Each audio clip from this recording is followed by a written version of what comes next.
की जय, हनुमंतलाल महाराज की जय, शंकर भगवान की जय, स्थानीय सभी देवी देवताओं की जय। चतुर्थ अध्याय। सूत जी बोले, वैश्य ने मंगलाचार करके यात्रा आरंभ की। नगर के थोड़े दूर निकलने पर दंडी वेशधारी भगवान ने उनसे पूछा, साधु तुम्हारी नाव में क्या है? अभिमानी बड़ा हंसता हुआ बोला, दंडी आप क्यों पूछ रहे हैं? क्या धन लेने की इच्छा है? मेरी नाव में तो बेल पत्ते भरे हैं, लता पता भरे हैं। वैश्य का कठोर वचन सुनकर दंडी वेशधारी भगवान ने कहा, तुम्हारा वचन सत्य हो जाए। दंडी ऐसा कहकर वहां से कुछ दूर चले गए और समुद्र के किनारे पर जाकर बैठ गए। दंडी महाराज के जाने के बाद वैश्य ने नित्य क्रियाएं करने के बाद नाव को ऊंची देकर अचंभो किया। नाव में बेल आदि पत्ते देखकर मूर्छित होकर जमीन पर गिर पड़ा और मूर्छा खुलने पर अत्यंत ही शोक प्रकट करने लगा। तब उसका दामाद बोला, क्या आप शोक ना करें, चिंता ना करें, चिंता चिता के समान हो जाती है, इसलिए चिंता ना करें। हमें उनकी ही शरण में चलना चाहिए जिन्होंने हमारी ऐसी दशा की है। दामाद के वचन सुनकर दंडी भगवान के पास पहुंचा और भक्ति भाव से नमस्कार करके बोला, मैंने जो आपसे असत्य वचन कहे हैं, झूठे वचन कहे हैं, मैं उनके लिए क्षमा प्रार्थी हूँ। ऐसा कहकर बहुत दुखी होकर रोने लगा, बारंबार क्षमा याचना करने लगा। दीन दयाल वृद्ध संभारी हरहु नाथ मम संकट। इस प्रकार से क्षमा याचना करने लगा और कहने लगा, हे भगवान, आपकी माया तो मोहित ब्रह्मा आदि देवता तक नहीं जानते हैं, तब मैं अज्ञानी कैसे जान सकता हूँ। आप प्रसन्न होइए, मेरी रक्षा कीजिए और पहले के समान नौका में धन भर दीजिए। उसके भक्तिपूर्ण वचन सुनकर भगवान उसकी भक्ति से प्रसन्न हो गए और इच्छा अनुसार वरदान देते हुए अंतर्ध्यान हो गए।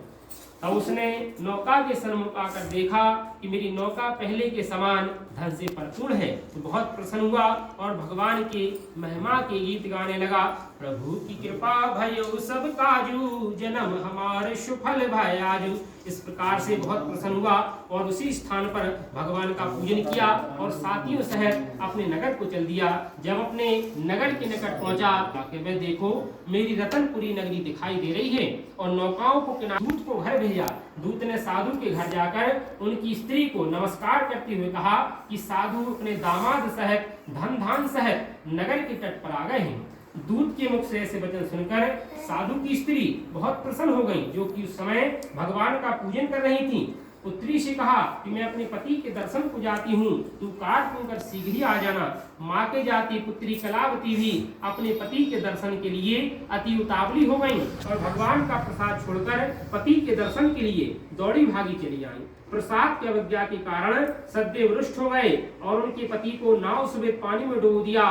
कलावती अपने पति को बहाना देखकर रोती हुई जमीन पर गिर पड़ी और मूर्छित हो गई। मूर्छा खुलने पर शोक विलाप करने लगी और अपनी पति की खड़ाव लेकर क्षति बनने के लिए तैयार होने लगी।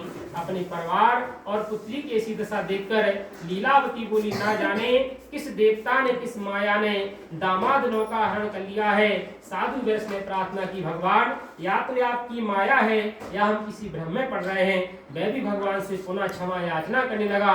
दीन दयाल वृद्ध संभारी हरहु नाथ मम संकट। इस प्रकार से क्षमा याचना सुनकर भगवान प्रसन्न हुए और आकाशवाणी द्वारा संकेत दे दिया कि हे वैश्य, तुम्हारी जो पुत्री है वो मेरे प्रसाद को छोड़कर चली आई है, इसलिए इसका पति अदृश्य हुआ है।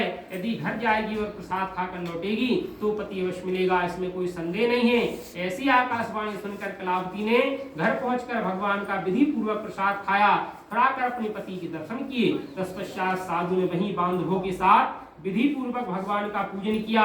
उस दिन से साधु हर पूर्णमासी को, हर अमावस्या को भगवान का पूजन करने लगा और इस लोक का सुख भोग कर अंत में स्वर्ग लोक को चला गया। इति श्री सत्यनारायण व्रत कथायाम चतुर्थ अध्याय समाप्तम। प्रेम से बोलिए सद्देव भगवान की जय, शंकर भगवान